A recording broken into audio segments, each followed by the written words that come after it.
Sergio Granados estaba parado en la puerta de su apartamento, sosteniendo en las manos un ramo de rosas blancas y una botella de champán caro Dom Perignon. Las flores eran perfectas, cada capullo parecía tallado en nácar, sin un solo defecto. Las había elegido durante una hora entera en una floristería de lujo, recordando cómo Daria el día que se conocieron había confesado que las rosas blancas eran el símbolo de su sueño de un amor puro y eterno. Hoy se cumplían 4 años de su matrimonio y él planeaba organizar una cena romántica inolvidable. Todo el día estaba planificado al minuto, primero las flores y el champán, luego una cena a la luz de las velas que había encargado en su restaurante favorito con entrega a domicilio. En el bolsillo de su chaqueta había una pequeña caja de terciopelo con pendientes de oro en forma de corazones, adornados con diamantes, un regalo de aniversario que había estado eligiendo durante un mes. Mi querida esposa tendrá la noche más hermosa de su vida, se susurraba a sí mismo, ajustándose la corbata y verificando si su perfume caro olía bien. Sergio imaginaba cómo brillarían los ojos de Daria cuando viera la sorpresa. Cómo se acurrucaría contra él, susurrando palabras de agradecimiento. Cómo bailarían con música suave, y la pequeña Victoria, su princesita de 3 años, aplaudiría, alegre por la felicidad de sus padres. Pero la noche romántica no tuvo lugar. En su lugar, Sergio vio una escena que cambiaría su vida para siempre. Solo entre amantes, caricias ligeras, miradas de complicidad, risas silenciosas. Una intimidad que no dejaba dudas sobre la naturaleza de su relación. Sergio se convirtió en una estatua. El tiempo se detuvo. La respiración se congeló en su pecho. Sergio. Daria saltó como si la hubieran quemado. Su hermoso rostro, que él tanto amaba besar por las mañanas, se cubrió de un rubor carmesí de vergüenza. Los ojos verdes, en los que solía ver ternura, ahora expresaban el terror de un criminal atrapado. Llegaste tan temprano. No esperaba. Su voz temblaba, se cortaba. Sus manos arreglaban nerviosamente el cabello despeinado, tratando de ocultar las huellas de caricias ajenas. Las rosas blancas se cayeron de las manos de Sergio y se esparcieron por el suelo de parquet que habían elegido ellos mismos, soñando con cómo correrían sus hijos por él. La botella de champán golpeó el suelo pero no se rompió, solo rodó hacia el sofá, como acusando a los infieles.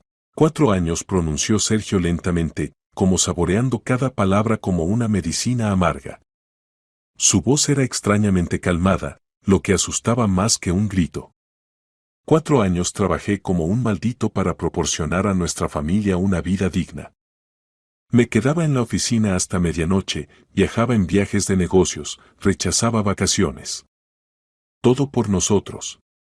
Creía que todo estaba bien, que éramos felices. Máximo se levantó del sofá, un hombre alto, de hombros anchos, con una mirada penetrante de ojos grises y las manos fuertes de un cirujano. Una vez habían sido mejores amigos, se conocieron en la juventud, celebraron juntos los éxitos, compartieron los planes más íntimos para el futuro. Máximo incluso había sido testigo en la boda de Sergio y Daria, y ahora lo había traicionado. Ironía del destino, aquel en quien más confiaba lo había traicionado de la manera más vil. Sergio, perdón, dijo Máximo, evitando la mirada de su ex amigo. Su voz usualmente segura sonaba culpable. No queríamos que te enteraras de esta manera.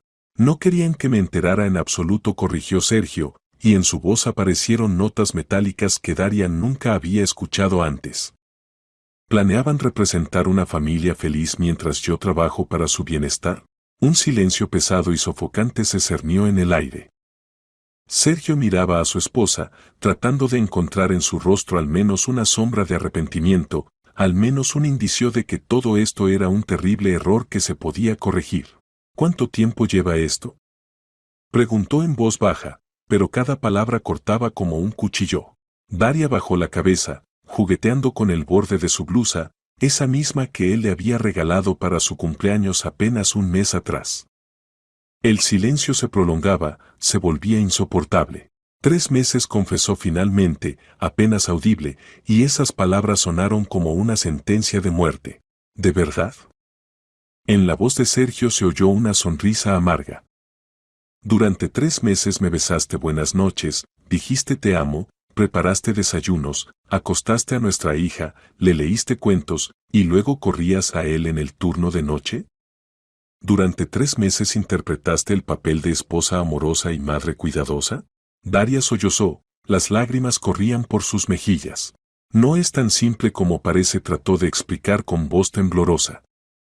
Todo cambió entre nosotros después del nacimiento de Victoria. Te volviste diferente, frío, distante. El trabajo te consumió por completo. Me faltaba atención, calor, simple comunicación humana. ¿Y eso justifica la infidelidad? La interrumpió Sergio. No, no la justifica, admitió Daria, secándose las lágrimas. Pero la explica. Máximo estaba ahí cuando me sentía mal. Me escuchaba, me entendía, me apoyaba. En la cama te apoyaba especialmente bien, dijo Sergio con sarcasmo. Daria se estremeció como por un golpe. No me humilles. Te humillaste a ti misma. Y a mí. Y a nuestra hija. Sergio recorrió lentamente con la mirada la sala de estar, los muebles italianos caros que habían elegido juntos durante su luna de miel, las fotos familiares en la chimenea donde sonreían tan felices, los juguetes infantiles en el rincón, un pony de plástico rosa y una muñeca con un vestido hermoso. Todo esto ahora parecía decorados de una obra teatral que había terminado. Una imagen falsa de felicidad que ocultaba mentiras. ¿Dónde está Victoria?, preguntó, dándose cuenta de repente de que no escuchaba la risa infantil habitual. Duerme en su cuarto, respondió Daria. Sergio, podemos hablar, discutir todo, encontrar una salida. No hay nada que discutir. La voz de Sergio se volvió dura como el acero. Máximo, vete. Inmediatamente. Máximo comenzó a recoger sus cosas, la chaqueta, el reloj que se había quitado para abrazar más cómodamente a la esposa ajena. Sus movimientos eran apresurados, torpes. Sergio, si esto cambia algo, realmente la amo, dijo en el umbral, volviéndose. Y ella también me ama. Esto no es solo una aventura. Peor aún, respondió Sergio fríamente. Significa que destruyeron conscientemente mi familia. La puerta se cerró con un golpe sordo. Daria y Sergio se quedaron solos con los restos de su matrimonio, con los fragmentos de un amor roto, con el fantasma de la felicidad pasada.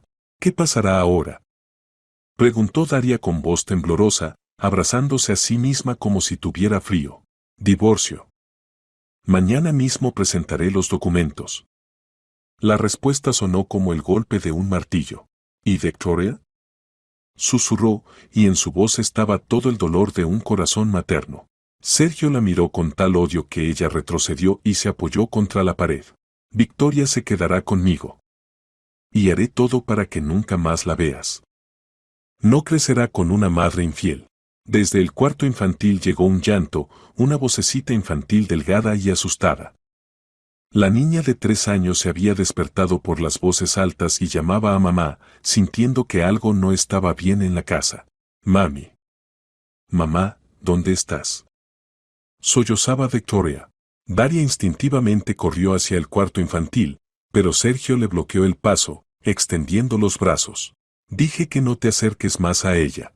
Es mi hija, gritó Daria, tratando de empujarlo para pasar. Lo era, gruñó Sergio entre dientes.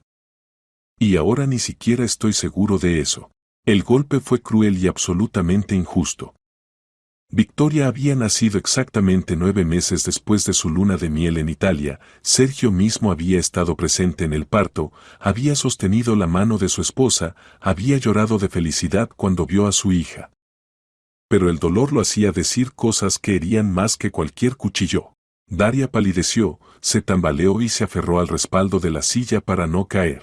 ¿Cómo puedes? Su voz se cortó. Sabes que es tuya. La sostuviste en brazos cuando nació. Lloraste de alegría y dijiste que era la niña más hermosa del mundo. No sabía muchas cosas sobre ti. Y pensaba que sí, respondió Sergio, dándose la vuelta. Fue al cuarto infantil y tomó en brazos a la llorosa Victoria. La niña era una copia exacta de su madre, grandes ojos expresivos del color de la hierba primaveral, rizos dorados, labios carnosos que ahora temblaban por las lágrimas. Tranquila, princesa, la calmaba, meciendo a su hija en brazos. Papá está aquí.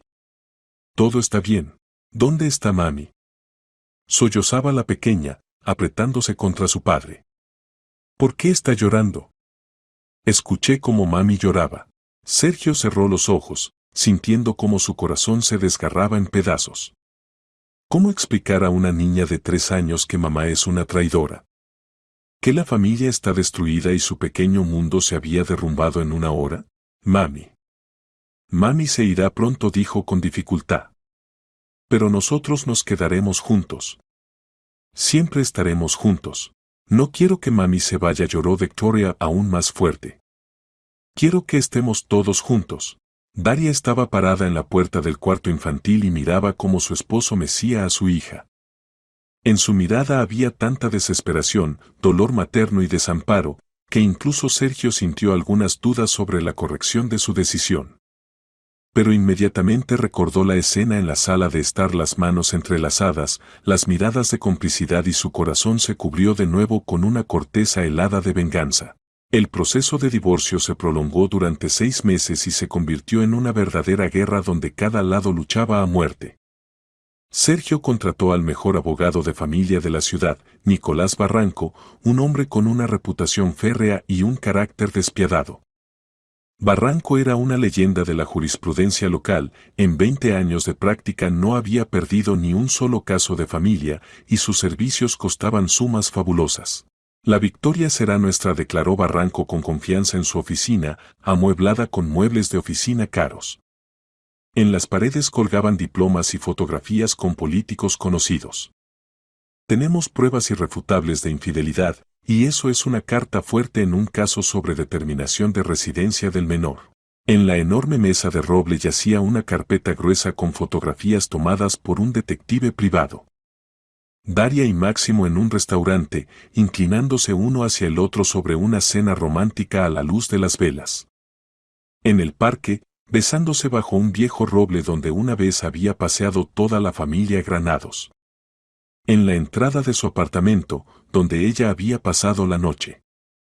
Facturas de hoteles a nombre de Máximo, testimonios de testigos, todo era extremadamente concreto, documentalmente confirmado y jurídicamente impecable.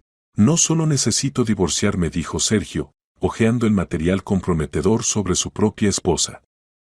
Cada fotografía era como una puñalada en el corazón. Necesito que mi hija viva conmigo. Que esa mujer nunca más pueda hacerle daño. Esto es factible, y más que eso, sonrió Barranco, sacando otra carpeta. Su situación financiera es incomparablemente mejor. Usted es propietario de la gran empresa de Tecnologías del Futuro, cuyo volumen de negocios anual supera los 50 millones de euros. Su casa es exclusivamente su propiedad prematrimonial en el distrito de lujo Las Rosas, vale 55 millones de euros, más la casa de campo en la sierra comprada antes del matrimonio y un parque de 2 coches, cuentas empresariales en bancos. ¿Y ella?, interrumpió Sergio, no queriendo escuchar la enumeración de su riqueza. Enfermera en el Hospital Público Ramón y Cajal, bufó Barranco. Salario de 32.000 euros al año. Apartamento alquilado de una habitación en un edificio de panel de los años 80 en un barrio residencial. Durante el matrimonio no adquirió ninguna propiedad conjunta, todo está registrado a su nombre. Tampoco tiene propiedad prematrimonial. Sergio asintió. Una vez se había enorgullecido de poder mantener a la mujer que amaba, darle una vida hermosa. Ahora esta riqueza se había convertido en un arma contra ella. ¿Qué propone como estrategia? El esquema clásico. Barranco se recostó en su silla. La presentamos como una madre irresponsable que por su amante descuidó sus deberes parentales. Tenemos testigos dispuestos a confirmar que a menudo dejaba a la niña con la niñera e iba por asuntos. Más certificados médicos sobre exámenes preventivos perdidos de la hija. Pero eso no es verdad, objetó Sergio. Ella ama a Victoria. Siempre fue una buena madre. Barranco miró a su cliente con sorpresa. Sergio, ¿quiere ganar el caso o dedicarse a la autoflagelación? El amor es una categoría subjetiva y jurídicamente indemostrable. Pero los hechos son objetivos y documentalmente confirmados. Y los hechos están de nuestro lado. Daria mientras tanto luchaba desesperadamente. Vendió lo único valioso que tenía, las joyas de oro regaladas por su difunta madre, pendientes, 2 anillos baratos y una cadena con colgante, y contrató al abogado Óscar Serrano, un joven jurista que accedió a trabajar por una pequeña tarifa. Serrano era honesto pero inexperto, solo 3 años de práctica, y principalmente se ocupaba de casos civiles menores. Hay posibilidades, decía inseguro, estudiando los materiales del caso en su modesta oficina en el sótano de un edificio residencial. Nuestros tribunales tradicionalmente dejan a los niños pequeños con las madres. Pero su situación, ¿acaso el bienestar material es más importante que el amor materno? Preguntaba. ¿Da esperanzas era un crimen? Contra ella trabajaban todos los factores: infidelidad, situación financiera catastrófica, falta de vivienda propia, oponente influyente con abogado caro y posibilidades ilimitadas. Pero soy madre. Lloraba Daria. Solo tiene 3 años y medio. La di a luz, la amamanté, pasé noches sin dormir junto a su cuna cuando estaba enferma. Es verdad, acordaba el abogado. Pero jurídicamente eso no anula los demás hechos. Sergio mientras tanto recogía metódicamente material comprometedor sobre su ex esposa con la crueldad de un empresario experimentado. Interrogó a todos los vecinos que estaban dispuestos a confirmar que Daria a menudo dejaba a la niña e iba por asuntos desconocidos. Encontró testigos de sus encuentros con Máximo, la camarera del restaurante, la conserje del hotel, su conocido en el parque. Obtuvo certificados sobre exámenes médicos perdidos de la hija. 2 veces en 3 años Daria no había llevado a Victoria al examen preventivo debido a sus turnos. La presentaremos como una madre irresponsable que por su amante descuidó sus deberes parentales, se explicaba la estrategia Barranco. Mostraremos al tribunal que sus intereses se concentran no en la niña, sino en su vida personal. Pero eso no es completamente verdad, objetó Sergio de nuevo. Ella realmente ama a Victoria. Siempre fue una madre cuidadosa. Sergio, explicó pacientemente el abogado, usted me paga no por buscar la verdad, sino por ganar en el tribunal.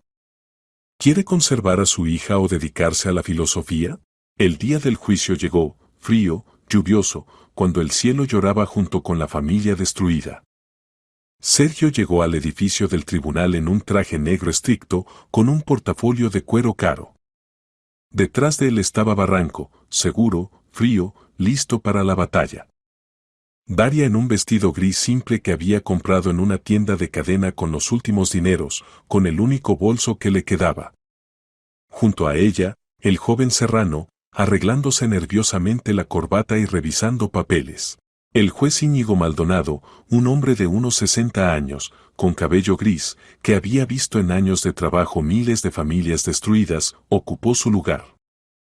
El proceso duró 4 horas torturantes que a Daria le parecieron una eternidad.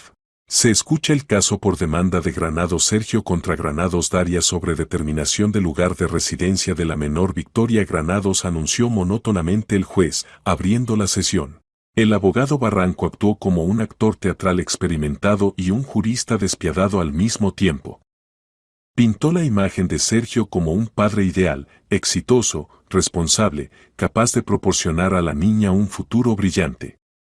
A Daria la presentó como una mujer frívola que puso sus intereses personales por encima del deber materno. Honorable tribunal, decía con voz convincente, el demandante puede proporcionar a su hija educación de calidad en las mejores escuelas privadas de la ciudad, atención médica en clínicas de élite, desarrollo de talentos y habilidades en secciones y círculos prestigiosos. En su casa hay un cuarto infantil separado de 30 metros cuadrados, zona de juegos, biblioteca. La demandada, como muestran irrefutablemente los documentos presentados, no puede proporcionar ni siquiera condiciones domésticas elementales.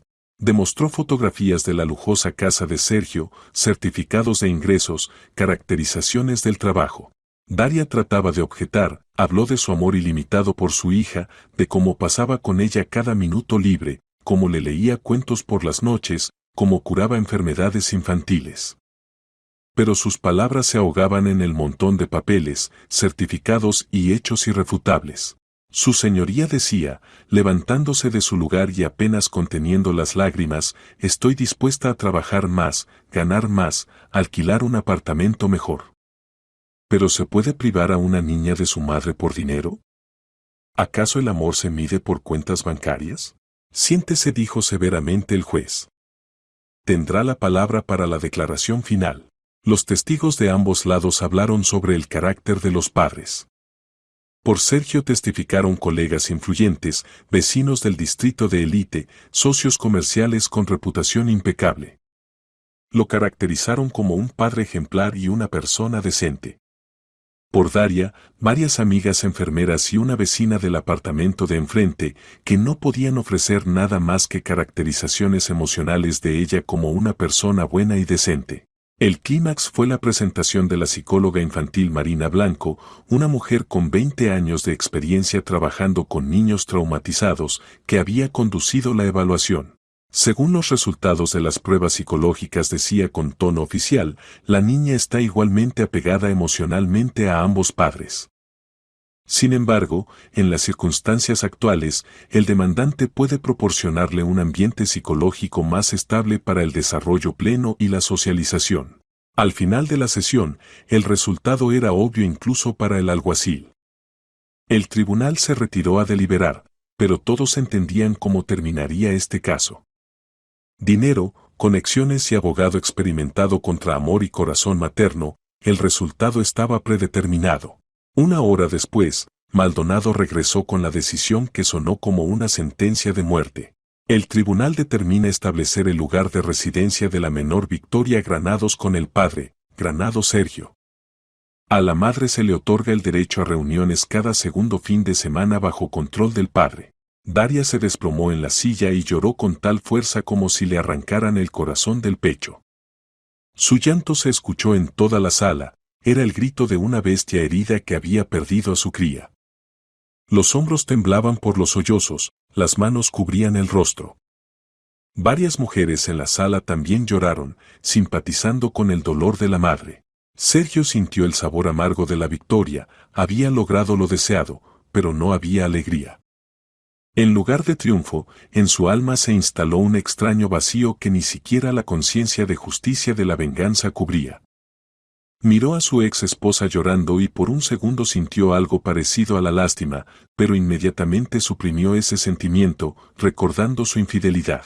El abogado Barranco se frotaba las manos satisfecho, otra victoria brillante para su reputación. El joven Serrano se sentaba con la cabeza baja, entendiendo que había perdido su primer caso serio. Felicitaciones por la victoria, dijo Barranco a Sergio, estrechándole la mano. La niña se quedará con usted, como se planeaba. Pero Sergio no se sentía como un ganador. Se sentía como un verdugo que había ejecutado no solo a su exesposa, sino algo en su propia alma. Las personas se dispersaron lentamente de la sala, discutiendo lo escuchado. Daria todavía estaba sentada en el banco, abrazando su cabeza con las manos, y lloraba en silencio.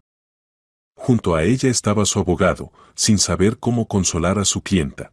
Daria dijo cautelosamente, «Podemos apelar». «¿Qué sentido tiene?», susurró entre lágrimas.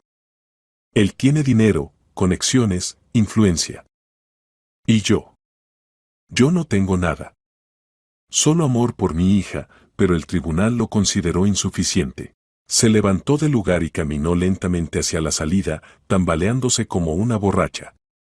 Cada paso se daba con dificultad, las piernas no obedecían, el mundo se balanceaba ante los ojos.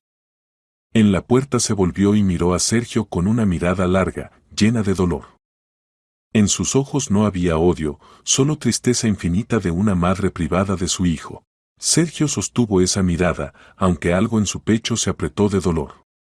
Se recordó a sí mismo que ella misma había elegido su destino cuando decidió ser infiel. Que él simplemente protegía a su hija de la mala influencia de una madre infiel. Pero convencerse a sí mismo se volvía cada vez más difícil. Saliendo del edificio del tribunal, Sergio se encontró de nuevo con su ex esposa en los escalones principales. Llovía. Ella corría tras él, tropezando en las piedras mojadas. Sergio, detente, gritaba Daria. Te suplico, escúchame. Él se volvió. Daria se veía lastimosa, empapada bajo la lluvia, con rímel corrido bajo los ojos, temblando de frío y desesperación. Sé que merecí tu ira, decía, jadeando. Sé que actué horriblemente. Pero Victoria no tiene nada que ver. No la prives de su madre. Es tarde para pensar en eso, respondió Sergio fríamente. El tribunal me permitió reuniones. El tribunal permitió reuniones bajo mi control. Y yo las prohíbo. Mientras tú apeles esto, yo proporcionaré certificados sobre la imposibilidad de sus reuniones por una u otra razón. No tienes derecho. Lo tengo. Y usaré este derecho. Daria lo agarró de la mano. Te lo ruego, por nuestra hija. Sin mí se perderá. Sergio liberó su mano y miró a su ex esposa con odio y desprecio. Escúchame atentamente, Daria. Te prometo ahora, mi hija ahora siempre estará conmigo. Siempre. Nunca más la verás. Recuérdalo. No hagas esto, susurró Daria. No conviertas a nuestra niña en instrumento de venganza. ¿Venganza? Sonrió Sergio. Esto es justicia. Elegiste al amante en lugar de la familia. Ahora vive con las consecuencias. Se volvió y se dirigió a su SUV negro. Daria gritaba algo tras él, pero no se volvió. La lluvia se intensificó, lavando de la ciudad los últimos colores del otoño. En casa lo esperaba Victoria con la niñera Soledad, una mujer de edad prejubilar que trabajaba con ellos. Papito. Gritó alegremente la niña, corriendo hacia él. ¿Y dónde está mami? ¿Vendrá? Sergio se puso en cuclillas y tomó las manos de su hija. Victoria, hijita de papá. Mamá ya no vivirá con nosotros. ¿Por qué? Abrió ampliamente los ojos la pequeña. Así pasó. Los adultos a veces no pueden vivir juntos. Pero nosotros siempre estaremos juntos.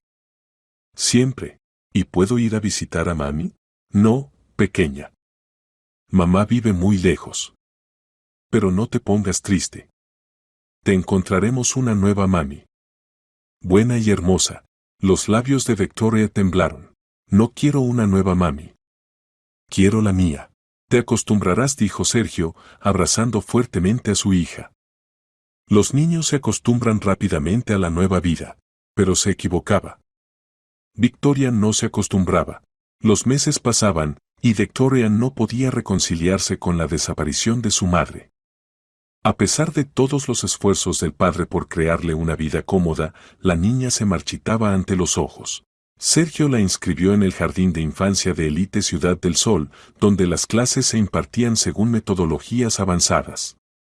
Contrató un logopeda, un profesor de inglés, un maestro de música. Compraba juguetes caros, ropa hermosa, la llevaba al teatro de marionetas, al cine y al circo. Pero Victoria se volvía cada vez más retraída. Se sentaba durante horas en la ventana, mirando hacia la carretera. Por las noches se despertaba llorando, llamando a mamá. Comía a la fuerza, adelgazaba, bajo los ojos aparecieron círculos oscuros. Sergio decía preocupada a la niñera Soledad, la niña se ha vuelto muy apática. No juega, no se ríe. Todo pregunta por su mami. Se olvidará, respondía Sergio obstinadamente. El tiempo cura. ¿Y si permitimos que la madre la visite aunque sea una vez? La niña está triste. Nunca. Ella misma eligió su camino. Las educadoras en el jardín de infancia también dieron la alarma. La directora Lidia llamó a Sergio para una conversación. Su hija no participa en los juegos, está constantemente triste. Tratamos de alegrarla, pero sin éxito. ¿Qué hace? Se sienta apartada con una muñeca y habla en voz baja con ella. Le cuenta cómo vivirán con mamá cuando mamá regrese. Se acostumbrará al nuevo ambiente. Solo está viviendo el divorcio de los padres. Sergio, la niña necesita ayuda profesional. Esto no son caprichos infantiles. Sergio llevó a su hija a la psicóloga infantil Alma Vázquez, una especialista con 20 años de experiencia trabajando con niños traumatizados. Después de varias sesiones, la psicóloga invitó al padre a una conversación seria. Sergio, Victoria tiene un trauma psicológico severo. Mire sus dibujos. En las hojas de papel con lápices de colores estaba representada una y la misma imagen, una figura masculina grande, una figura infantil pequeña y una figura femenina apenas perceptible en algún lugar a lo lejos. Preocuparon a Sergio, pero no estaba preparado para hacer concesiones. ¿Qué propone? Restaurar el contacto con la madre. Al menos encuentros cortos bajo su supervisión. Eso es imposible. Entonces prepárese para el empeoramiento del estado de su hija. Daria no se quedaba de brazos cruzados. Se mudó a un cuarto pequeño en un apartamento comunal, consiguió un segundo trabajo, ponía inyecciones y goteros a domicilio. Economizaba en todo, ahorrando dinero para un abogado para apelar la decisión del tribunal. Pero lo principal era que trataba de ver a su hija. Venía al jardín de infancia, a la casa de Sergio, llamaba a la niñera. En todas partes recibía negativas. Perdón, pero tenemos instrucciones estrictas, decía la directora del jardín. El padre de la niña le prohibió las reuniones, mostró la decisión del tribunal. Pero soy su madre. Eso es cierto. Pero el lugar de residencia está determinado con el padre y las reuniones ocurren bajo su control. Daria escribía cartas a Sergio, enviaba regalos para su hija. Todo regresaba sin abrir. Trataba de hablar con la niñera que a veces paseaba con Victoria en el parque. Soledad, se lo suplico. Permítame al menos mirar a mi hija desde lejos. Daria, me da pena usted, pero no puedo violar las condiciones del contrato, respondía la niñera. Me despedirán. ¿Cómo está Victoria? ¿Está sana? Muy triste. Todo pregunta por usted. Dígale que mamá la ama. Mucho. Se lo diré. Pero sería mejor que se reconciliara con Sergio. Una vez Daria tuvo suerte, vio a su hija a través de una grieta en la valla. Victoria jugaba en el jardín con una muñeca nueva, pero su cara estaba triste. La niña notó a mamá y corrió alegremente hacia la valla. Mami. Mami vino. Pero la niñera rápidamente llevó a la niña a la casa. Y por la noche Sergio puso una valla más alta y contrató seguridad. Cuando Victoria cumplió 4 años, Sergio organizó una fiesta espléndida. Alquiló un restaurante, invitó animadores en trajes de princesas, encargó un pastel enorme con una muñeca Barbie. Vinieron niños del jardín de infancia con padres, colegas del trabajo con familias. Pero la cumpleañera se veía triste y distante. Sopló obedientemente las velas, agradeció por los regalos, participó en concursos, pero no había alegría en sus ojos. Papito preguntó en voz baja cuando se quedaron solos, ¿mamá sabe que es mi cumpleaños? No lo sé, princesa. ¿Puedo llamarle? ¿Decirle que tengo 4 años? No se puede, pequeña. Mamá tiene una nueva vida. ¿Y se acuerda de mí? Por supuesto que se acuerda. Pero a veces los adultos no pueden estar juntos. Cuando crezca, encontraré a mami yo sola, dijo Victoria con determinación. Después de la fiesta, el estado de la niña empeoró. Comenzó a rechazar la comida, se quejaba de dolor de cabeza, dormía mal. El pediatra de distrito Óscar Guzmán dio la alarma. Sergio, la niña tiene signos evidentes de trastorno depresivo.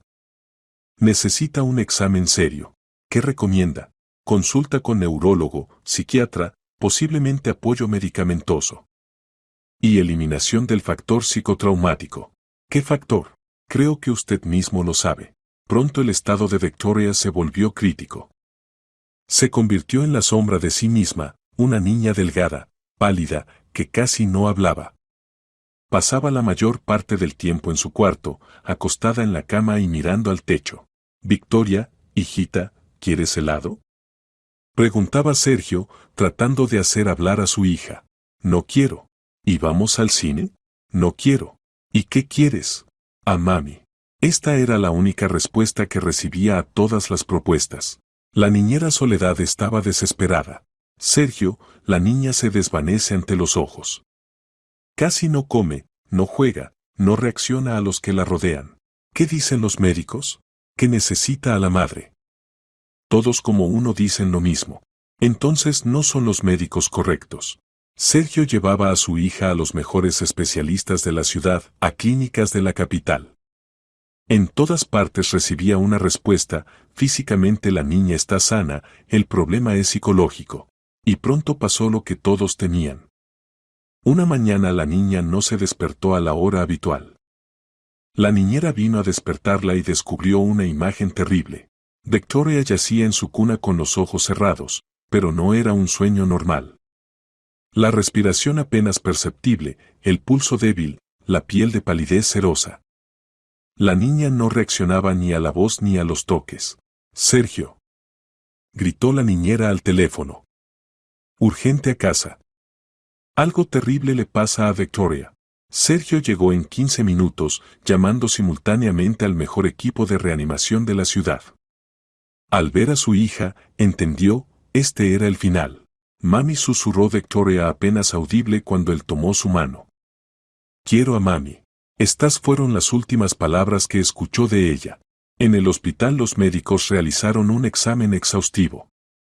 El jefe del departamento de reanimación, Andrés Herrero, candidato en ciencias médicas con 40 años de experiencia, llamó a Sergio para una conversación. «Sergio, con su hija está ocurriendo algo extraordinario», dijo en su oficina. «¿En qué sentido?» «Todos los análisis están normales, los órganos funcionan normalmente, pero la niña está en un estado de sueño letárgico profundísimo». «¿Qué es eso?» «Un trastorno extremadamente raro en el que la conciencia se desconecta tan profundamente que la persona parece muerta. Al mismo tiempo, las funciones vitales se conservan al nivel mínimo». «¿Por qué ocurre esto?» «Usualmente por un shock psicológico gravísimo. La psique no soporta la carga y se desconecta de la realidad insoportable». El médico miró atentamente al padre. «¿Tuvo la niña algún trauma psicológico serio?» Sergio guardó silencio.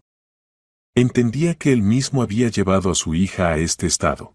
«¿Cómo tratarla?», preguntó con voz ronca.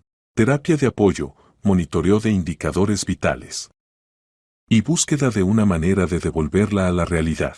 «¿Qué manera?». «A veces ayuda la voz de la persona más cercana. De la madre, por ejemplo. La madre está privada de derechos de comunicación con la niña. ¿Es su decisión o judicial?». «Mía. El tribunal permitió reuniones bajo mi control». El doctor Herrero negó con la cabeza. «Sergio, no es asunto mío interferir en relaciones familiares. Pero ahora se trata de la vida de la niña». «¿Qué quiere decir?». «Quiero decir que si en los próximos días el estado no mejora, podemos perder a la niña para siempre». Las siguientes 2 semanas se convirtieron en un infierno para Sergio. No se apartaba de la cama de su hija, sostenía su mano fría, susurraba palabras cariñosas, le suplicaba que regresara. «Victoria, papito está aquí», le decía. «Perdóname por todo. Estuve equivocado, cruel, tonto. Pero regresa, por favor. Sin ti no podré vivir». Pero la niña no reaccionaba. Yacía inmóvil como una muñeca de cera, y cada día empeoraba. La respiración se debilitaba, el pulso se ralentizaba, la piel adquiría una palidez mortal. Los médicos hacían todo lo posible: goteros, inyecciones, fisioterapia. Pero el organismo de la niña se apagaba lentamente, perdiendo la voluntad de vivir. «Se nos va», dijo el doctor Herrero en la 3ª semana. «Somos impotentes contra su falta de deseo de vivir». «¿Cuánto tiempo tenemos?». «Días. Tal vez horas». En el último día Sergio no se apartó de la cama ni un minuto. Le contaba cuentos a su hija, cantaba canciones de cuna que una vez le cantaba Daria. «¿Recuerdas, hijita, cómo mamá y yo te enseñábamos a caminar? Dabas tus primeros pasos, y nosotros te protegíamos desde ambos lados. Cómo nos alegrábamos por cada movimiento tuyo». Al mencionar a la madre, el rostro de la niña a veces cambiaba ligeramente, pero la conciencia no regresaba. Hacia la noche el estado se volvió crítico.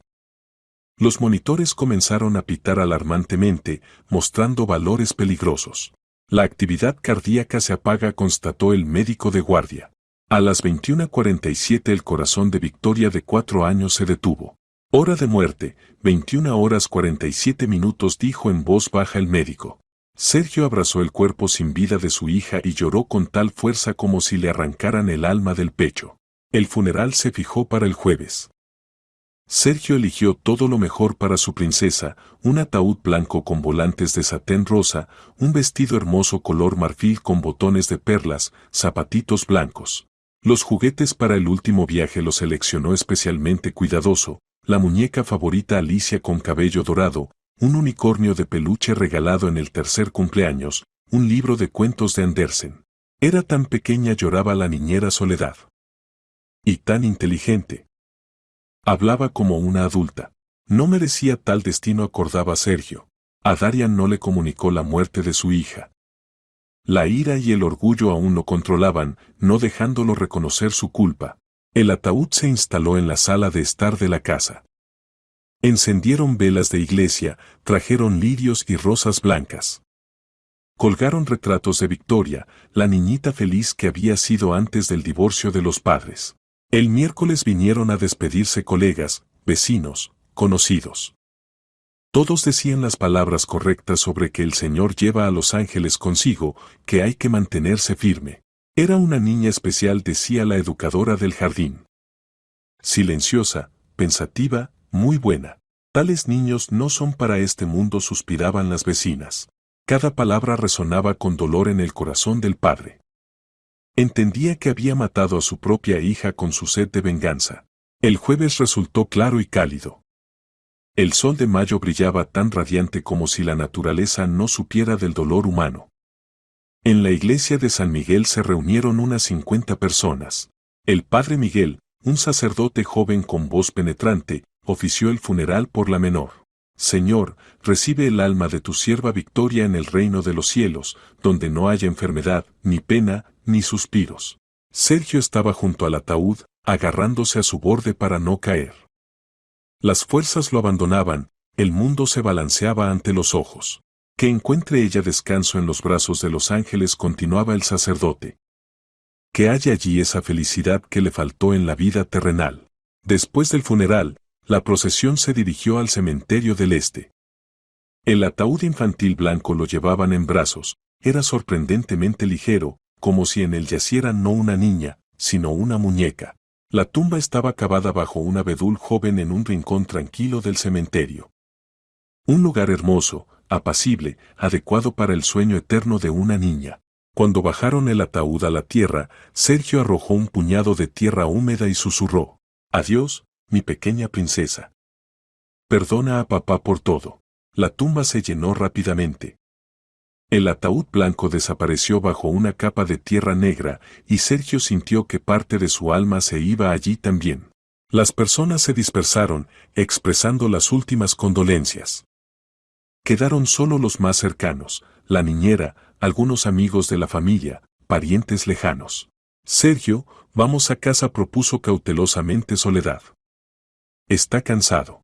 No respondió él, sin apartar la mirada de la tumba fresca. Quiero estar con ella un poco más. Entonces esperaremos en el coche. Sergio se quedó solo junto al montículo funerario. Alrededor reinaba el silencio, roto solo por el canto de los pájaros y el susurro de las hojas. ¿Ves qué lugar hermoso elegí para ti?, le decía a su hija. Aquí es tranquilo, apacible. En primavera florecerán las flores, en verano cantarán los pajaritos. Recordó su promesa en la sala del tribunal: mi hija ahora siempre estará conmigo. Entonces esas palabras fueron dictadas por la ira. Ahora habían adquirido un sentido trágico. Ahora realmente estás siempre conmigo, dijo. Vendré aquí cada día, te contaré cómo van las cosas. Se acostó sobre la tumba y permaneció largo tiempo, sin querer irse. Habría querido quedarse con ella para siempre y no soltarla nunca, cuando de repente escuchó algo imposible. El sonido era más silencioso que un susurro, pero en el silencio mortal del cementerio sonó como un grito. Una vocecita infantil débil, llena de miedo. Papá. Papá, ayúdame. Sergio se quedó inmóvil, no creyendo a sus oídos. ¿Alucinación? ¿Consecuencia del shock y el agotamiento? Papito. Se habían equivocado, la habían enterrado viva. Victoria, aguanta. Gritó, poniéndose de pie. Papá te salvará. Miró alrededor buscando una pala. Junto a la caseta del cuidador había un carrito con herramientas. Sergio agarró una pala y comenzó a cavar frenéticamente. Papito, tengo tanto miedo, se debilitaba la voz desde abajo. ¿Por qué me pusiste aquí? Yo no te puse. Lloraba Sergio, echando tierra. Los doctores dijeron que habías muerto. Perdóname. La tierra estaba suelta, pero la pala parecía imposible de levantar. Sergio cavaba con fuerza sobrehumana, sin sentir el cansancio. Papá, tengo frío. Apenas se escuchó desde abajo. Ya casi, ya casi. Un poquito más. Finalmente el metal golpeó la madera. La tapa del ataúd. Sergio echó los últimos puñados de tierra y presionó la tapa con todas sus fuerzas. La madera cedió con un crujido silencioso. Sergio arrancó la tapa y miró dentro. La vista que se abrió ante sus ojos lo hizo quedarse helado de horror y al mismo tiempo de alegría infinita. Victoria yacía en el ataúd con los ojos abiertos, vivos, asustados, llenos de lágrimas. Respiraba pesada e irregularmente, pero estaba viva. Papito, susurró con voz débil, ¿por qué estoy aquí? No morí. Sergio levantó cuidadosamente a su hija en brazos. Estaba helada, pero el corazón latía, irregular, débil, pero latía.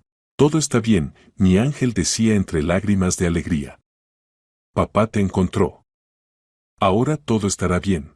Papá, ¿dónde está mami? Llamó apenas audible. Quiero a mami. Estas palabras atravesaron el corazón de Sergio. Incluso después de vivir el horror de ser enterrada viva, su hija recordaba a su madre y la llamaba mami. Mami vendrá pronto, prometió, entendiendo que ya no podía mentir más. Cargando a Victoria en brazos, salió de la tumba. Las personas que lo esperaban junto a los coches vieron una vista increíble, el padre con la hija viva que una hora antes habían enterrado. Dios santo. Se persignaba la niñera. Esto es un milagro. Al hospital. Rápido. Gritaba Sergio. En el camino envolvió a su hija en su chaqueta y no dejaba de hablar. Aguanta, mi niña.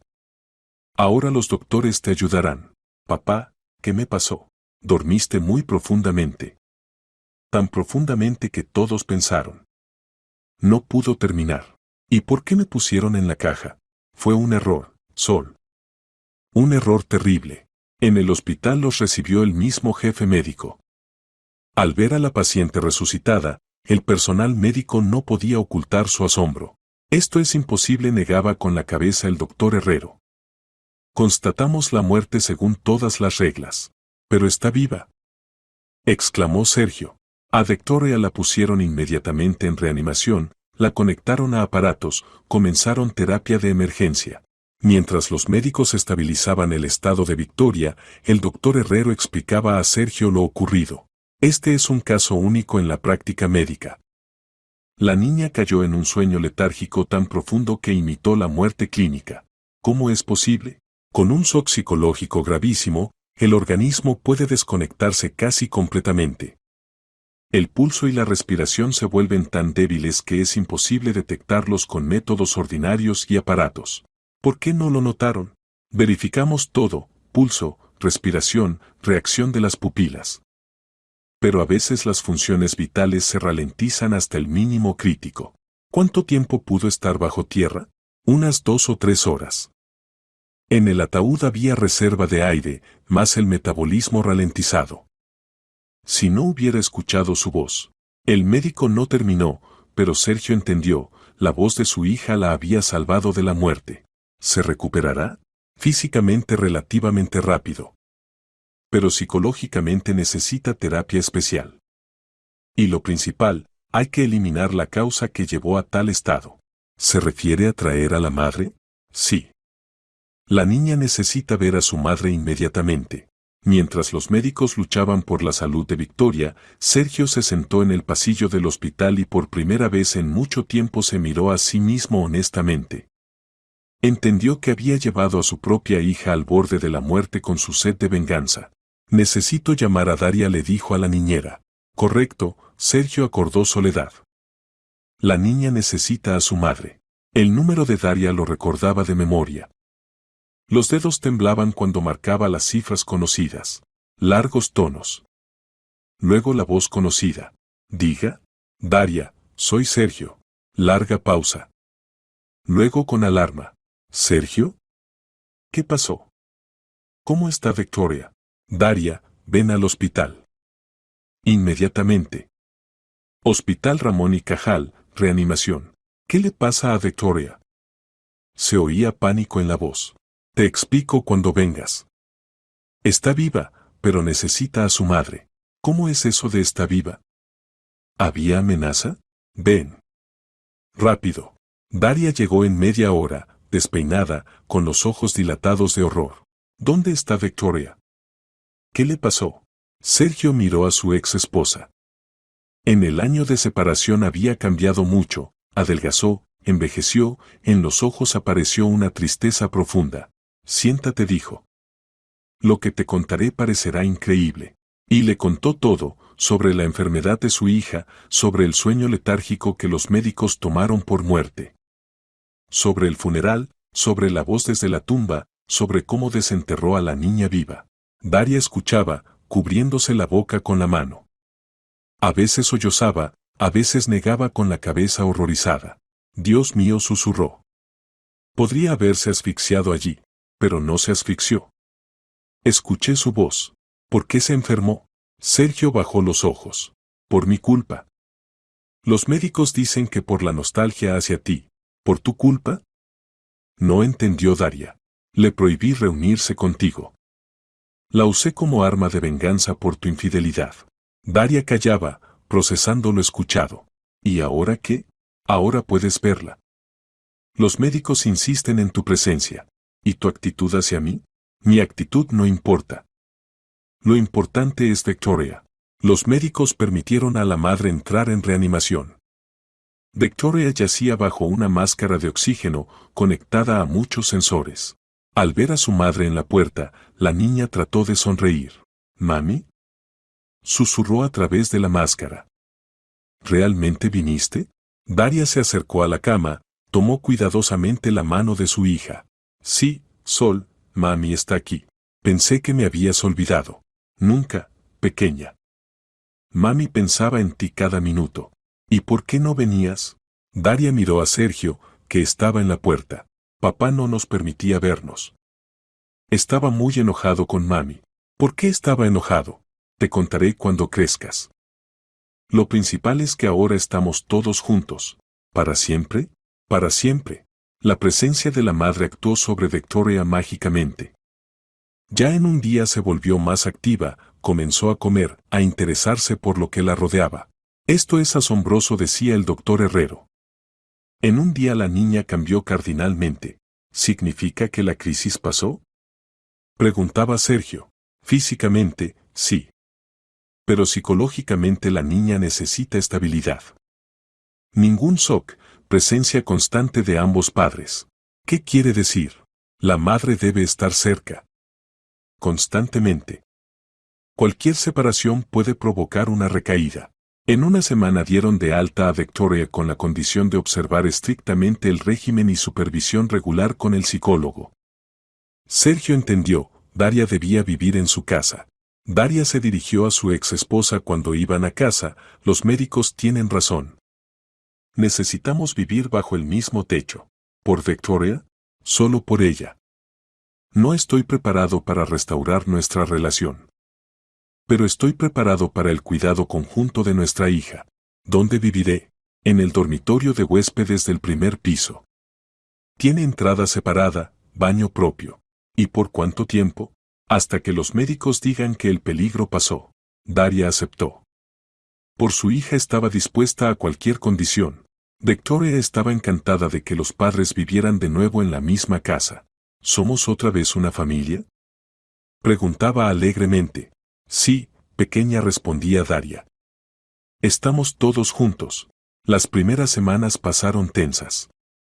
Los exesposos trataban de no cruzarse sin necesidad, comunicándose solo por asuntos de su hija. Pero Victoria florecía ante los ojos. Volvió a jugar, reír, dibujar. En sus dibujos aparecieron familias felices, mamá, papá y una niñita tomados de las manos. Pero Sergio tenía un secreto del que no le había contado a Daria. Un mes antes de la enfermedad de Victoria había conocido a Isabel Romero, una ambiciosa empleada de la agencia publicitaria Artevisión. Isabel era una rubia llamativa de 30 años con ojos azules fríos y mente calculadora. Apareció en la vida de Sergio en un evento corporativo e inmediatamente se propuso acercarse. «Eres exactamente el hombre que buscaba», le decía en la segunda cita. Exitoso, próspero, sin obligaciones innecesarias. «Tengo una hija», advertía Sergio. «Mejor». Soñaba con una familia ya hecha. ¿Para qué sufrir con el embarazo cuando puedes tener una niña bonita junto con un marido próspero? Su pragmatismo la chocaba, pero Sergio necesitaba atención femenina después del divorcio. Se vieron durante 2 meses, e Isabel ya hacía planes para el futuro conjunto. Y entonces pasó la desgracia con Victoria, y Sergio se olvidó de Isabel en el ajetreo del hospital. Ahora, cuando Daria vivía en su casa, Isabel decidió recordarse. Apareció un sábado por la mañana cuando la familia desayunaba en el jardín. «Sergio», exclamó, saliendo de un descapotable rojo en un vestido naranja brillante. «Por fin llegué hasta ti». Sergio casi se atragantó con el café. Daria levantó las cejas, y Victoria se escondió detrás de su mamá. La tía desconocida la asustaba. «Isabel, ¿qué haces aquí? ¿Por qué no avisaste que venías?», preguntó Sergio confundido. «¿Cómo que qué?». «Vine a ver a mi hombre querido. Habíamos quedado en vernos el fin de semana. Mis circunstancias cambiaron». «¿Qué circunstancias?». Isabel miró la escena idílica del desayuno familiar. «¿Y esta quién es?». «Esta es mi ex esposa e hija». «¿Ex esposa? ¿Y qué hace aquí?». Daria se levantó de la mesa. «Perdón, ¿y usted quién es?». «Soy Isabel», novia de Sergio, se presentó Isabel desafiante. Se produjo una pausa incómoda. «¿Novia?». Se sorprendió Daria, volviéndose hacia Sergio. «Perdón, los dejo», dijo Sergio apresuradamente. «Isabel, necesitamos hablar a solas». Sergio llevó a Isabel lejos de la casa, a la glorieta en el fondo del jardín. «Explica qué está pasando aquí», exigió ella. «¿Por qué tu ex esposa manda en la casa?». «Mi hija estuvo muy enferma. Los médicos dijeron que necesita a ambos padres». «¿Y qué? ¿Decidiste jugar a la familia feliz?». «Temporalmente. Hasta que la niña se recupere». «¿Y qué pasa con nuestros planes?». «¿La boda? ¿El futuro conjunto?». Los planes cambiaron. Entre nosotros todo terminó. Isabel palideció de furia. ¿Por ese infiel?». «Sergio, recapacita. Te puso los cuernos. No es asunto tuyo. Sí es asunto mío. 2 meses estuve haciendo planes, preparándome para ser la dueña de esta casa. Te preparaste en vano. ¿Crees que me rendiré tan fácil?». «Siseó Isabel. Ya veremos». Se dio la vuelta y se dirigió al coche, pero en la puerta se volvió. «Esto no es el final, Sergio». «Ni mucho menos». Al irse de donde Sergio, Isabel estaba fuera de sí de rabia. Se sentía engañada, ofendida y humillada. 2 meses de planes, sueños de una vida lujosa, todo se había derrumbado por una niñita enferma. Pero Isabel no estaba acostumbrada a rendirse. Si no se podía conseguir lo deseado honestamente, había que actuar de otra manera. Contrató a un detective privado para estudiar la vida de la familia Granados. Se enteró de sus horarios, hábitos, puntos débiles. Daria llevaba a Victoria al psicólogo cada miércoles a las 3:00. Victoria levantó la cabeza y se puso alerta. Algo en esa mujer llamativa la inquietaba. «Quiero ir con mamá», dijo la niña, levantándose del banco. «Espera, no huyas», la detuvo Isabel. «Quiero contarte la verdad sobre tu mamá». «¿Qué verdad?». «Verás, pequeña, tu mamá te está engañando. Va a irse otra vez». Los ojos de la niña se agrandaron de horror. «Mentira. Mamá dijo que se quedaría. Las mamás a veces mienten. Ya encontró un tío nuevo y planea vivir con él. Y a ti te dejará con papá». «No», gritó Victoria. «Mamá me ama, te ama, pero no lo suficientemente fuerte». «¿Sabes lo que le decía a papá?». que se cansó de cuidar a una niña enferma. Las palabras de Isabel eran como veneno penetrando en el alma infantil. Victoria comenzó a llorar. Váyase. No quiero escucharla. No llores, dijo Isabel fingiendo cariño. Solo prepárate. Pronto mamá dirá que se va y te quedarás sola. Como la vez pasada. Se alejó rápidamente, disolviéndose en la multitud. Daria, terminando la conversación, vio a su hija llorando. Victoria, ¿qué pasó? Mami, ¿no te irás? Sollozaba la niña. Promete que no te irás. Por supuesto que no me iré. ¿De dónde sacas esas ideas? La tía dijo que encontrarías un tío nuevo. ¿Qué tía? Se acercó cuando te fuiste y hablabas por teléfono. Daria entendió, era la conocida de Sergio. Esa misma rubia que se hacía llamar su novia. Después del encuentro con Isabel, Victoria volvió a estar ansiosa. Tenía miedo de dejar ir a su madre incluso al cuarto de al lado, preguntaba constantemente si no pensaba irse a algún lado. Mami, ¿mañana estarás en casa? Preguntaba cada mañana la niña. Estaré, niña mía. ¿Y pasado mañana? ¿Y pasado mañana? ¿Y siempre? Siempre. Pero la ansiedad no pasaba. Victoria comenzó a dormir mal, se despertaba por pesadillas en las que mamá desaparecía y ella se quedaba sola en una casa vacía. ¿Qué le pasa? Preguntó Sergio a Daria. Volvió a ponerse nerviosa. Alguien le dijo que me iba a ir. En el parque se acercó esa mujer. Isabel, dijo Sergio sombríamente. ¿Qué hacemos? Hablaré con ella seriamente. Pero Isabel no pensaba negociar. Su plan apenas comenzaba. Isabel conservaba la llave de la casa de Sergio, un regalo de los tiempos de su romance. Decidió usarla para el golpe decisivo. Estudiando el horario de la familia, Isabel eligió el momento adecuado. El viernes por la mañana Sergio se fue a una reunión de negocios en una ciudad vecina. Daria llevó a Victoria al dentista. La niñera Soledad preparaba el almuerzo. Isabel se infiltró en la casa por la puerta que daba al jardín.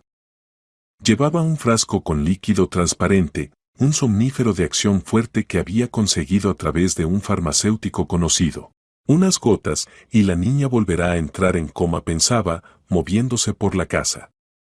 Esta vez culparán a la madre de negligencia. Dirán que le dio el medicamento equivocado a la niña. En la cocina la niñera cocinaba sopa para Victoria con fideos en forma de estrellitas en una cazuela pequeña, su plato favorito. Isabel esperó hasta que Soledad saliera al huerto por eneldo y rápidamente añadió el medicamento a la cazuela. Que esta pequeña molestia reciba una lección, pensaba malvadamente. Por su culpa perdí al mejor hombre. Daria con Victoria regresaron del médico para el almuerzo. La niña tenía hambre y comió con apetito un plato de sopa. ¡Qué rico!, elogiaba. La niñera es una maga. La niñera sonreía viendo cómo comía la niña. Después de la enfermedad el apetito de Victoria se había restablecido, y eso alegraba a todos. Pero una hora después la niña se sintió mal. Comenzó con náuseas ligeras. Mami, me duele la barriguita. Luego apareció el vómito. Victoria vomitaba tan fuerte que apenas lograba llegar al baño. El rostro palideció, apareció sudor. Soledad. Llamó Daria. ¿Qué pudo pasar? Solo comió sopa, nada más, respondía confundida la niñera. Tal vez algo malo había en los productos, pero los síntomas empeoraban. Al vómito se añadieron convulsiones, la niña comenzó a perder la conciencia. Llamo a la ambulancia, decidió Daria. Los médicos llegaron rápido. El médico de la ambulancia inmediatamente puso el diagnóstico. Envenenamiento agudo. Necesita lavado de estómago y desintoxicación. En el hospital los análisis mostraron la presencia en la sangre de un medicamento somnífero en concentración peligrosa. ¿De dónde apareció tal cantidad de medicamento en el organismo de la niña?, preguntaba el médico tratante. No le dimos ningún medicamento, respondía Daria. Entonces esto es envenenamiento intencional. Estamos obligados a informar a la policía. El investigador Román Padilla llegó al hospital por la noche. El detective experimentado inmediatamente sospechó un crimen. Cuente detalladamente los eventos del día, pidió a Daria. Fuimos al dentista, regresamos para almorzar. Victoria comió sopa, después se sintió mal. ¿Quién preparó la comida? Nuestra niñera Soledad. Trabaja con nosotros más de un año. ¿Quién más tenía acceso a la casa? Nadie. A menos que... Daria recordó a la extraña conocida de Sergio. ¿Qué recordó? Hay una mujer que recientemente amenazó a nuestra familia. Daria contó sobre Isabel, sus pretensiones hacia Sergio, el extraño comportamiento en el parque. Necesito sus datos, dijo el investigador. Sergio, que había llegado corriendo del viaje de negocios, proporcionó toda la información sobre Isabel. ¿Ella tiene llave de su casa? Preguntaba Padilla. Es posible. Le di una llave de repuesto hace unos 4 meses. ¿Por qué no la recogió? Se me olvidó. Después de la enfermedad de mi hija no había tiempo para eso. Entendiendo que la investigación policial podía prolongarse, Sergio decidió actuar independientemente. Instaló cámaras ocultas por toda la casa, en la cocina, pasillos, sala de estar. Si intenta otra vez, la atraparemos, le dijo a Daria. ¿Y si no lo intenta? Lo intentará. Tales personas no se detienen. Sergio tenía razón. Isabel planeaba llevar el asunto hasta el final. Esta vez trajo veneno real, un medicamento que debía actuar con seguridad. Sergio simuló otro viaje de negocios. Cargó la maleta en el coche, se despidió de la familia y se fue. Pero en lugar del aeropuerto se dirigió donde un socio comercial, donde se quedó observando la casa a través de una aplicación en el teléfono. Isabel picó el anzuelo. El domingo por la mañana, cuando Daria llevó a Victoria a la iglesia y la niñera preparaba el almuerzo dominical, se infiltró otra vez en la casa. Esta vez tenía veneno que debía actuar en unos minutos. Pasó a la cocina y esperó el momento oportuno. Soledad cocinaba gachas de leche para Victoria. Cuando la niñera salió a tender la ropa, Isabel rápidamente echó el veneno en la cazuela infantil. Adiós, pequeña desgraciada, susurró. Esta vez para siempre. Pero no sabía de las cámaras que fijaban cada movimiento. Sergio veía todo lo que pasaba en tiempo real. Tan pronto como Isabel añadió algo a las gachas, llamó a la policía y corrió a casa. Encontró a Isabel saliendo por la puerta trasera. Estaba satisfecha consigo misma, sin sospechar del fracaso. ¡Alto!, gritó Sergio. Isabel se volvió y palideció. ¿Sergio? Pero te fuiste. El viaje se canceló. ¿Qué hacías en mi casa? Nada especial. Solo intentabas matar a mi hija otra vez. En ese momento llegó la policía. El investigador Padilla salió del coche. Isabel Romero está arrestada por sospecha de intento de asesinato. No hice nada, gritaba Isabel mientras le ponían las esposas. Tenemos grabación de video, dijo Sergio, mostrando el archivo del teléfono. En la grabación se veía claramente cómo Isabel añadía algo a la comida infantil. Las gachas se enviaron a análisis. El resultado asombró incluso a los investigadores: veneno en dosis mortal. En el interrogatorio Isabel primero negó todo, pero las pruebas eran irrefutables. Al final confesó: sí, fui yo. Quería envenenar a esa niñita. ¿Por qué? Por su culpa Sergio no volverá conmigo. Arruinó todos mis planes. ¿Entendía que podía matar a la niña? Entendía. Y no me arrepiento. Mejor que se hubiera muerto. El cinismo de Isabel asombró incluso al investigador experimentado. El tribunal la condenó a 15 años de prisión por intento de asesinato de menor. Después del arresto de Isabel, la vida de la familia Granados encontró la paz anhelada. Victoria se recuperó rápidamente del envenenamiento y entendió que el peligro había pasado. ¿La tía mala ya no vendrá?, preguntaba. Nunca más, aseguraba Daria. La metieron en prisión por muchos años. La niña se tranquilizó. Las pesadillas pasaron, la ansiedad desapareció, Victoria volvió a ser una niña alegre. Sergio y Daria también gradualmente encontraron un lenguaje común. Las pruebas compartidas los acercaron, los hicieron mirarse de nuevo uno al otro. Daria, dijo Sergio una noche, entendí muchas cosas durante este tiempo. ¿Qué exactamente? Que la venganza destruye no solo a los enemigos, sino a quienes amamos. Casi arruino a mi propia hija con mi orgullo. Y yo entendí que la familia no es algo dado, sino trabajo diario, respondió Daria. Hay que cuidar lo que tienes. ¿Crees que tenemos posibilidad de empezar todo de nuevo? Todos tienen posibilidad de una segunda felicidad. Lo principal es no repetir los errores del pasado. Un año después de la resurrección de Victoria, Sergio y Daria tomaron la decisión de restaurar oficialmente la familia. Se casaron en el mismo registro civil donde habían registrado el matrimonio la primera vez. Prometo amar y proteger a nuestra familia, dijo Sergio, poniendo el anillo en el dedo de Daria. Prometo nunca permitir que el orgullo se interponga entre nosotros. Y yo prometo ser fiel y honesta, respondió Daria. Prometo valorar cada día pasado juntos. La pequeña Victoria en un vestido blanco elegante estaba al lado y sonreía. ¿Ahora somos otra vez una familia de verdad? Siempre fuimos una familia, dijo Sergio. Solo no lo entendíamos. Su historia se hizo conocida en toda la ciudad. Los médicos estudiaban el caso único de sueño letárgico, los juristas discutían el derecho familiar, los psicólogos analizaban traumas infantiles. Pero para los mismos Granados esto era simplemente vida, vida humana ordinaria con sus altibajos. Cada año la familia celebraba una fiesta especial, el día del segundo nacimiento de Victoria. Este día iban a la casa de campo, compraban pastel, se regalaban unos a otros. ¿Cuántos años tengo en la segunda vida?, preguntaba Victoria. Ya 5, respondía Sergio.